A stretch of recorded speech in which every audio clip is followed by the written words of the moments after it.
In Coventry's Green Edge, there's a castle no one can introduce you to. There's no founding charter, no builder's name, no date you can pin down with confidence. But the ground remembers. A circular mound, a ditch, a bank, and centuries of speculation.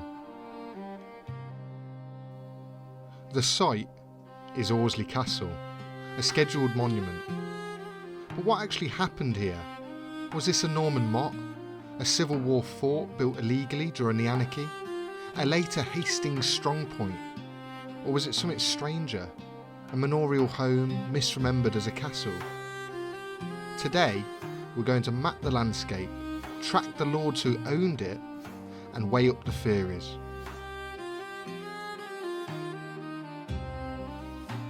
Before we go any further, we need to get one thing clear. What are we actually looking at? Because on the ground today, Allesley Castle doesn't look like a castle. There are no standing walls, no gatehouse, no towers. What survives is the shape of a place, the earthwork. And if you don't know where to look, it's really easy to miss the story completely. So here's the site as it exists today. This is a modern aerial view of Allesley Park. The tree cover, the surrounding paths and the housing that now sits close to the monument boundary. And somewhere inside this area is the feature everything in this film revolves around. A mound encircled by a ditch, the castle earthwork. But to help us understand what that shape might represent, I've used a key source, a 19th century plan from the Shouten archive. Using that plan as a reference, I've created a set of visual mock-ups and reconstructions that illustrate the possible arrangement of the site. And then I've overlaid those onto a modern aerial view so we can align past and present. Now I need to be very clear about what you're seeing here. First, the reconstruction is based on that plan. It's a visual translation of a historic drawing into something easier to read on screen. And second, what you're about to see is an interpretation, not a certainty. It isn't proof that the site looked exactly like this. It's a best fit visual built from the plan to help us read the ground. So think of this as a guide for orientation, a way to understand the layout and the key features before we start testing the different theories about what once stood here. With that orientation in place, we can return to the bigger question. When did this begin? Who created it? And why do the documents struggle to tell us a clear story?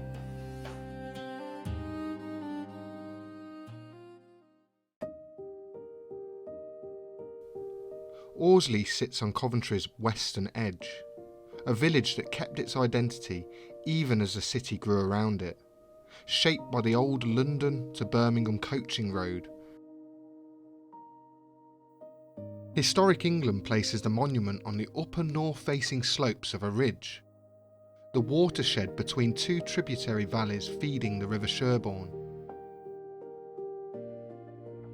Sitting between Allesley village and the monument is Allesley Park. While the park we see today has changed many times, its underlying shape preserves something much older. Coventry's landscape assessment describes it as a remnant of a far larger medieval deer park, possibly laid out in the 12th or 13th century, and once enclosed by a bank and ditch park pale, designed to keep deer in and people out. The park is cut off from the village by Pickford Brook, and one interpretation is that wasn't accidental. The deer park may have been laid out in such a way that the brook deliberately segregated the Norman aristocracy and the medieval villagers.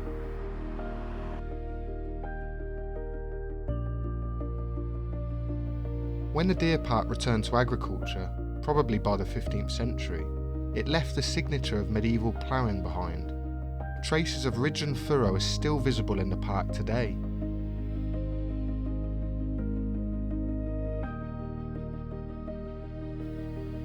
Allesley may have Anglo-Saxon origins.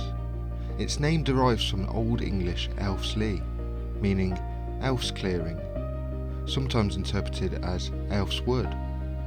In later centuries, the settlement expanded along the coaching road, and today it is designated a conservation area, noted for cottages and houses preserved from the 17th century onwards. The 20th century brought urban development, post-war housing, then expansion near Allesley Park, and constant pressure from Coventry's growth, industry and road schemes, including access built for the former Jaguar plant.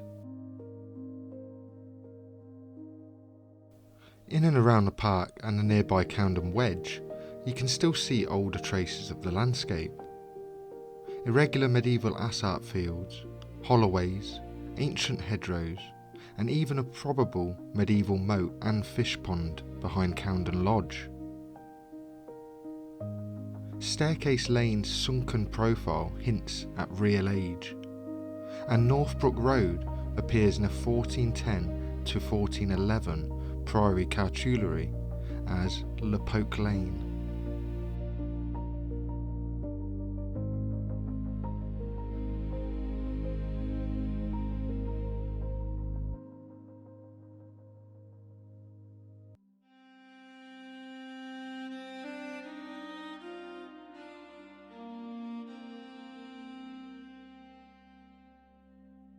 All Saints Church sits on rising ground overlooking the road.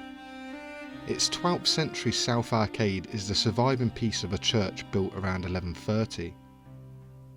The tower and spire were erected or rebuilt in the 13th century. The north aisle came in the 14th, and major rebuilding and restoration happened in 1863. A chapel here was permitted around 1130 at the request of Ranulph, Earl of Chester, specifically for the poor people of Osley, with burial rights reserved to Coventry. By 1249, it became independent, paying Coventry in lieu of burial fees.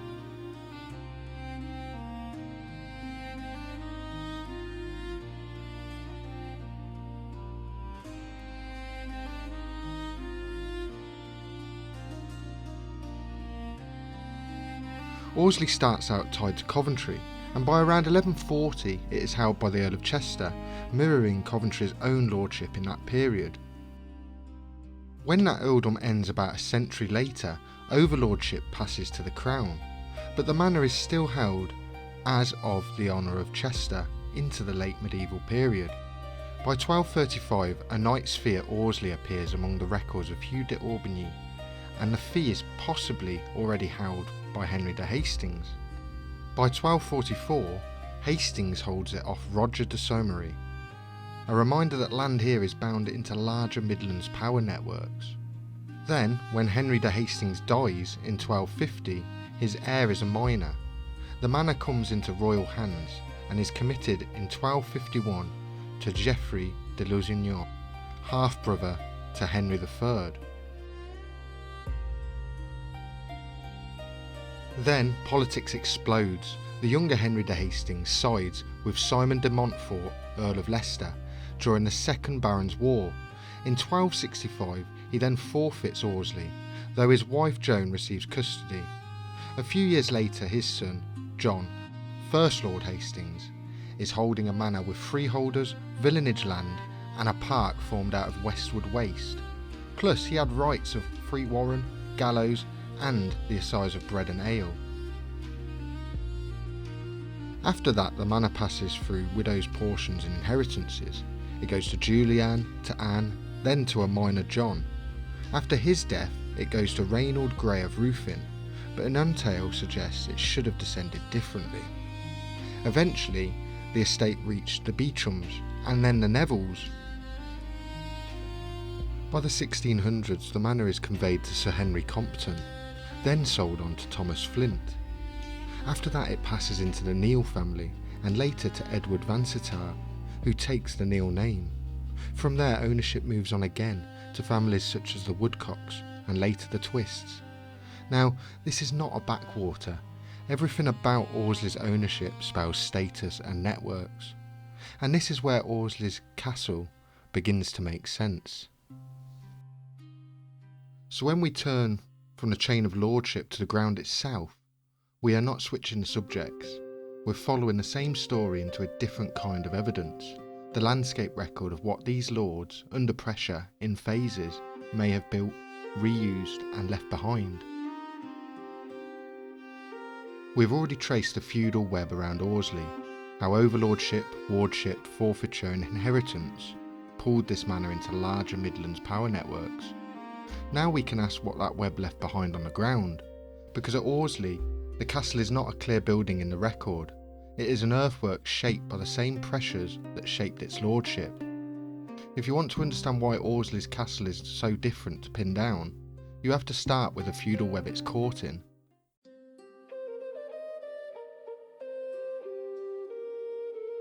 One line in the parish history stands out. When Robert Fitch died in 1588, he was seized of the site of the late castle of Osley. Now that's not folklore, it's just legal language. Even so, the historian can only sketch the likely picture. Perhaps it was built by a Lord Hastings in the early 14th century, much like the Hastings fortalice at Feudal.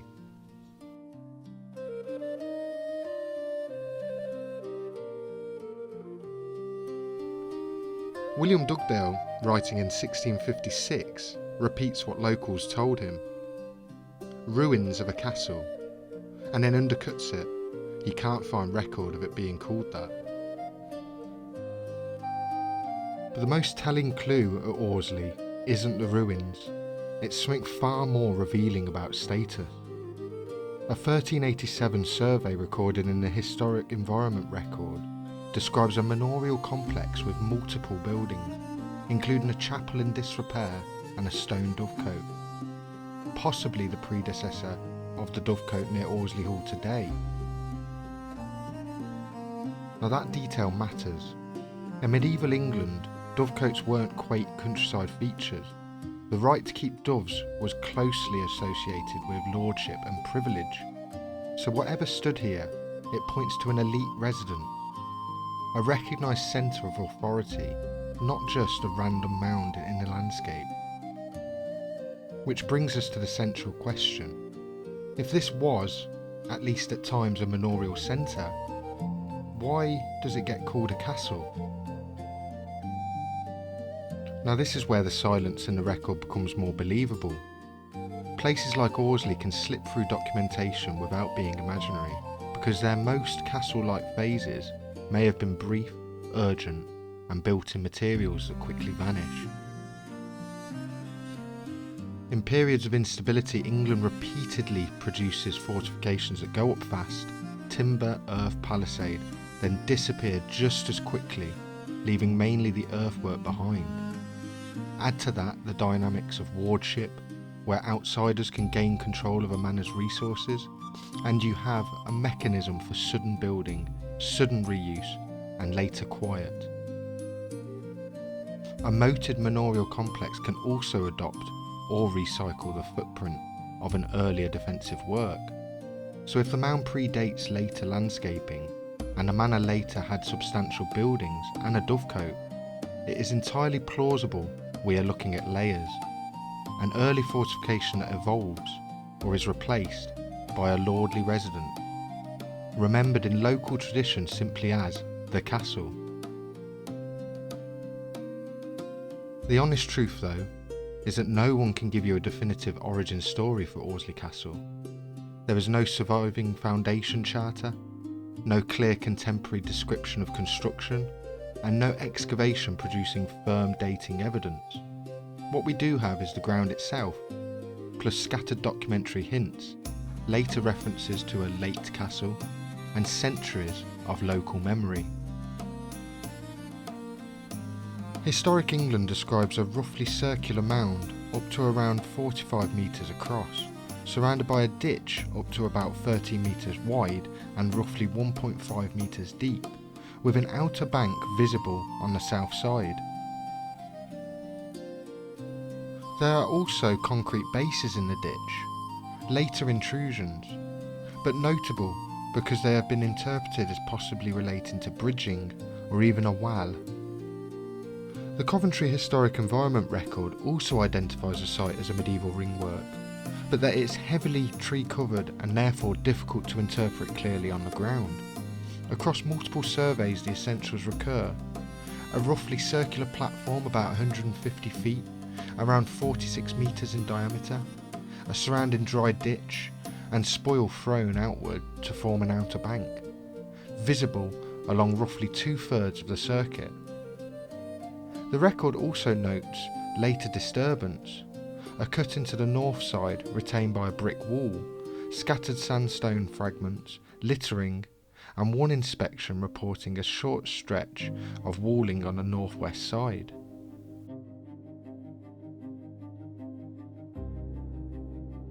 Mottes were Norman defensive works, raised earth mounds topped with a palisade and a timber or a stone tower, commonly accompanied by a bailey.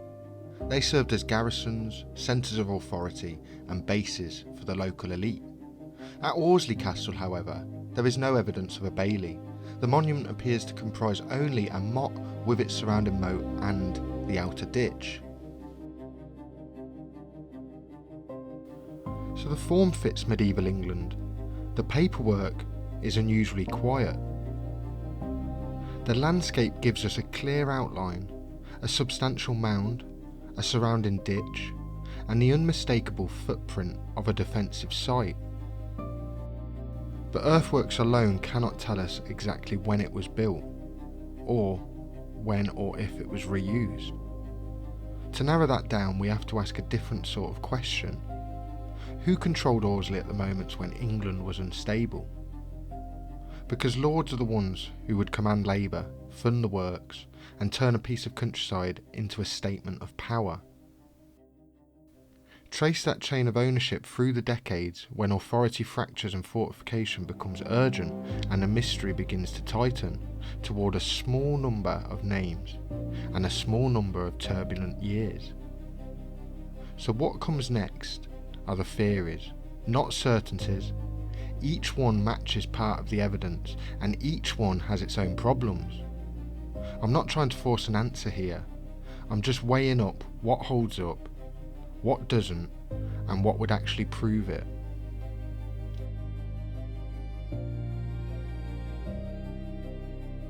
There are four main ideas people come back to.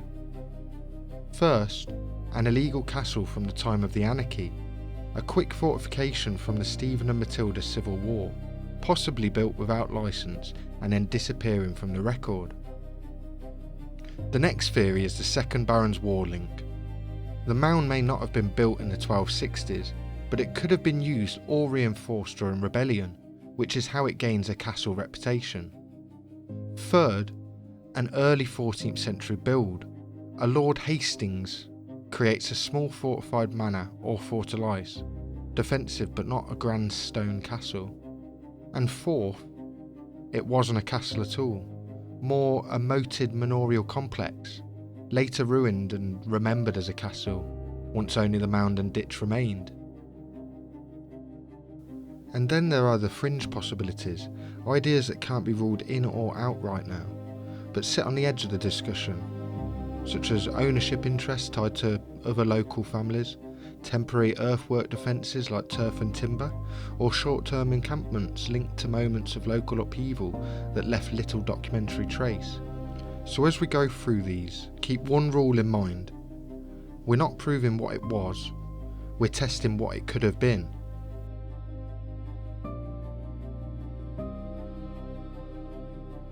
The first theory places a site in the 1140s, during the civil war known as the Anarchy. The suggestion is that what we're looking at began as a small fortification, built quickly in a period when royal authority was contested.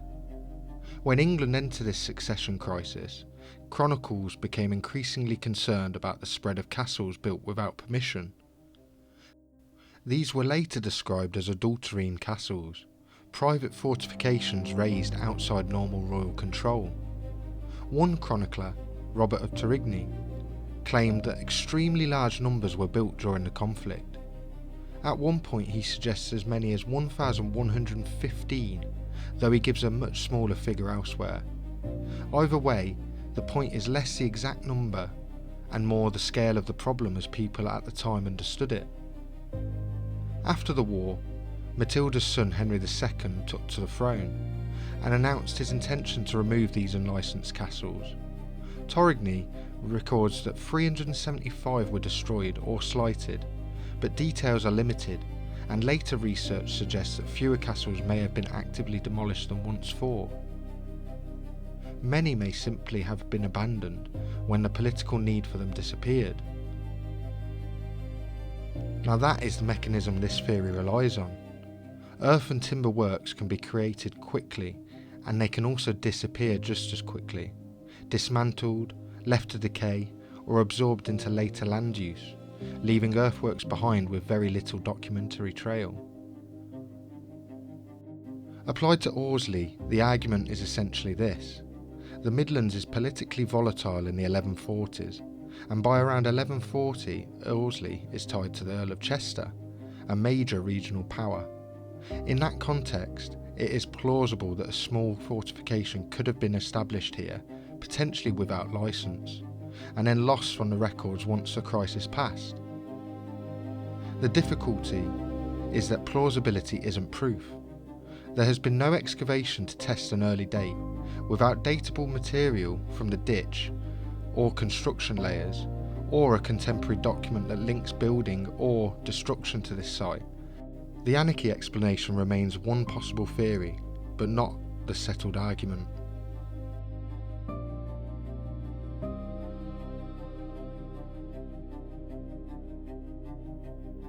Before we leave the 1140s, there's one story that locals still attach to this place, and it's worth hearing, not as confirmed history, but as part of Osley's afterlife. It's usually told as the tale of Black Roger, described in a legend as the Baron of Maxstoke Castle. The story claims that in 1146, Roger wanted his son to marry Maud, the daughter of Sir Fulk Hastings. When he was refused, he waited for the bridal celebrations to end and rode on Osley to attack the castle. In the telling, the assault is total, everyone inside is killed, and the only man to escape is the seneschal, Will Brains, who flees toward the village, but he's caught near the stone house and slain. Now, there's an immediate issue if we treat that literally. The story calls Roger Baron of Maxstoke Castle in 1146, but the Maxstoke we know today is generally associated with a 14th century fortified residence, linked to a licence to crenellate in 1345. So the safest way to read this is as folklore, a story anchored to real place names and real anxieties, such as marriage, power and violence, but shaped and retold long after the events it claims to describe. And this matters because it highlights what happens when a place has a strong physical presence, but only a thin documentary trail.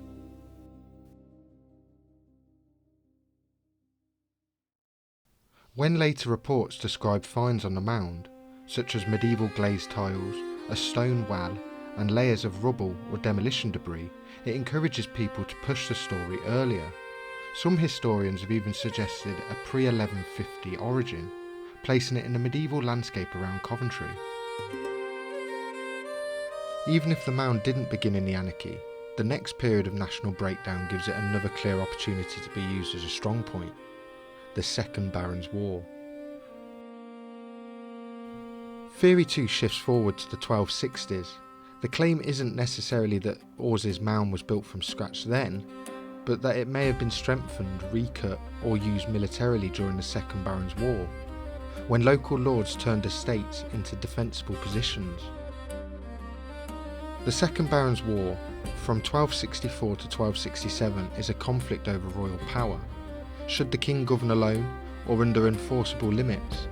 Montfort's faction wins at Lewes in 1264, and briefly takes control. The Royalists return at Evesham in 1265, where Montfort is killed. But the resistance holds out, most famously at Kenilworth, until negotiation finally ends the conflict. Now this theory centres on one person, Henry de Hastings the Younger. In Osley's manor record, Hastings is not an incidental name, he is directly tied to the manor's fortunes. When his father died in 1250, Hastings was underage. That matters because wardship meant that the crown could place his lands under outside control, and Osley's record says the manor was committed in 1251 to Geoffrey de Lusignan. The Lusignans were part of the king's wider circle, and their influence fed noble resentment that helped push the country towards this crisis. Then Hastings chooses a side. By the 1260s, he is aligned with Simon de Montfort and later becomes a prominent figure in the rebellion. So the question becomes practical. In a civil war, what happens to a defensible earthwork on an estate like this? It might be reused as a lookout and refuge, reinforced with timber and palisade, or the ditch could be recut to make it more functional. Those actions can leave strong landscape traces, while still being easy to miss in formal castle records. There are three supporting points for this line of thinking. First, the manor itself puts Hastings in the centre of Osley's 1260s upheaval. After siding with Montfort, he forfeits Osley in 1265, with custody passing to his wife Joan. Second, scholarship on the period depicts Hastings as a significant Midlands rebel figure, close to Montfort and connected to the defensive war that follows Evesham, the kind of man who would understand how to hold ground. And third, the wider period includes documented tensions around fortification and licence, a useful parallel when thinking about short-lived or improvised defensive work. The main issue is topology. Most classic motte buildings belong earlier, the 11th and 12th centuries, so this theory works best as reuse or enhancement rather than a brand new motte built late in the 13th century. In other words, Hastings may explain how the site was used and possibly modified, but not necessarily how it was created. So theory 2 frames Osley less as a castle that was built in the 1260s and more as a place that became castle-like when England went to war, which leaves us with the next question. If not the 1140s and not a new build in the 1260s, could this be a later fortified manor instead?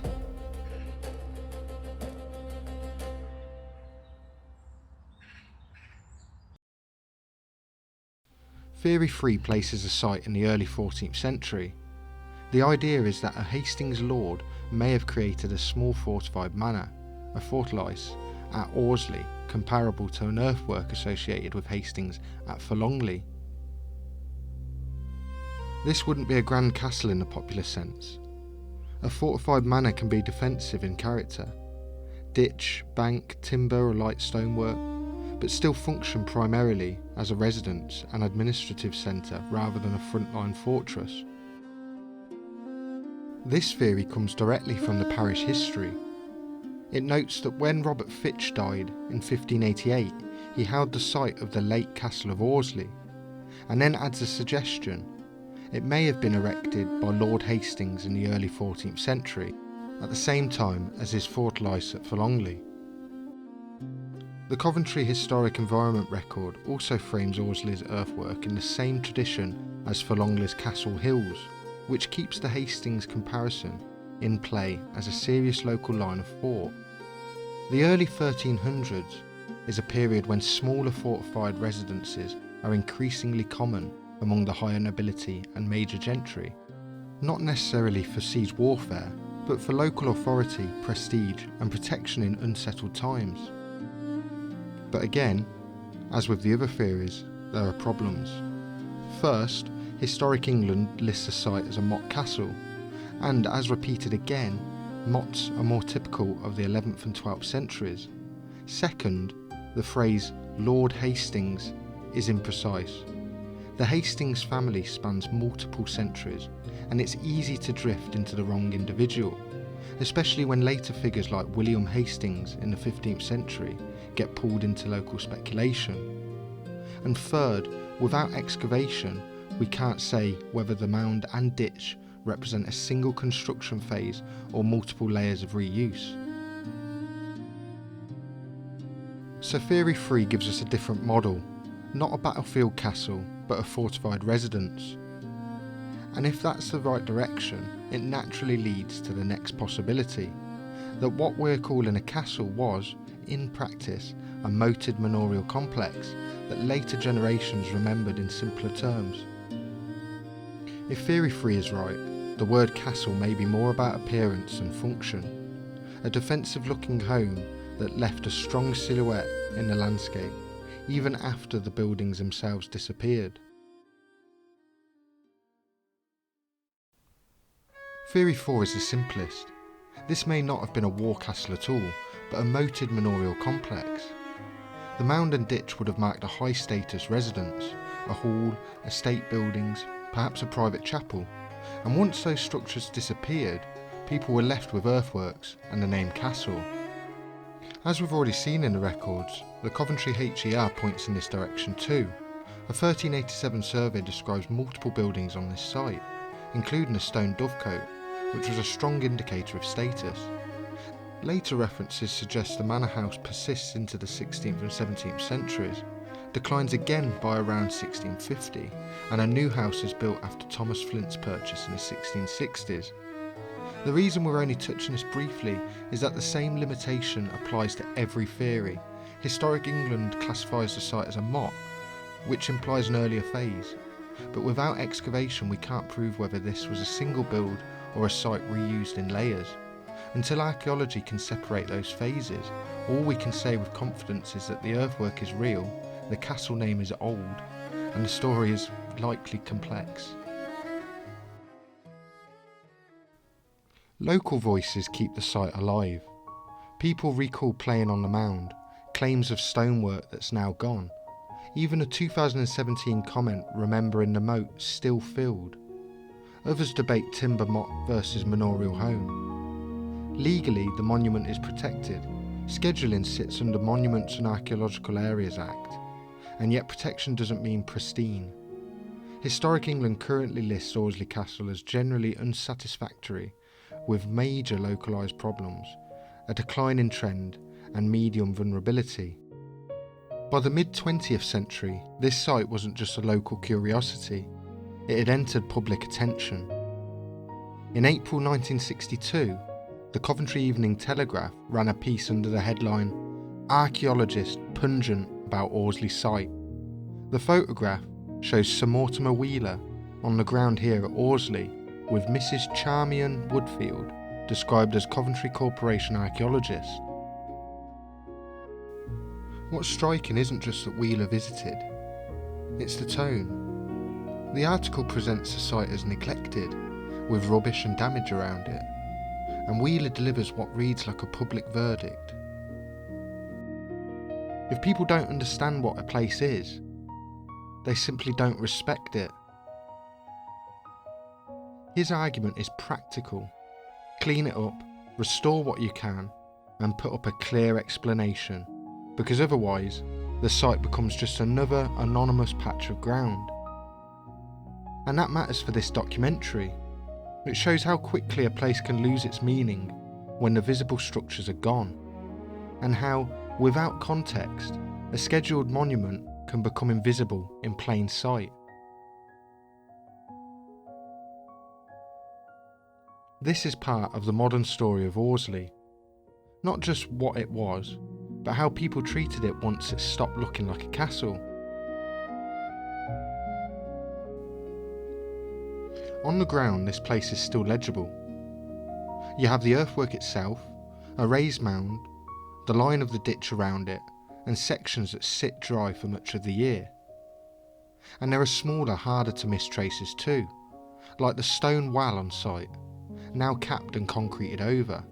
By the 17th century, people in Osley were already calling it a castle. Dugdale records the local claim, but he also admits he couldn't find a formal record that ever officially termed it one.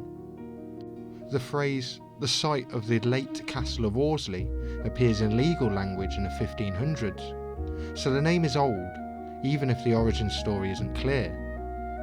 And the documentary picture suggests this was not just empty ground. Records point to buildings here, a manorial centre at different points in time, with a chapel in disrepair and a high-status dovecote in the late medieval record. Then there's the modern layer, and this is where the newspaper clippings matter. One Coventry Evening Telegraph report suggests children burrowing into the moated site and accidentally exposing material that hints at occupation, and later activity, including medieval glazed tiles, some with fleur-de-lis style motifs, and other designs, which were sent to the Herbert Museum for identification. The same report focuses attention on a stone well in the inner ditch, and a wider concern at the time, fencing failing, dumping, and calls for a proper rescue dig before evidence was lost.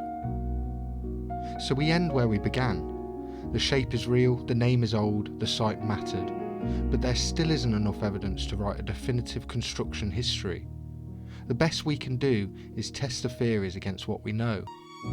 The Anarchy, the Montfort Rebellion years, the later Hastings suggestion, and the possibility that manorial complex was later remembered simply as the castle. If we want a firmer answer, it won't come from guesswork. It comes from careful archaeology, better access to the archive trail, and proper protection of what survives here. Until then, Allesley Castle remains what it has been for centuries, a place the documents only partially explain and the landscape refuses to erase.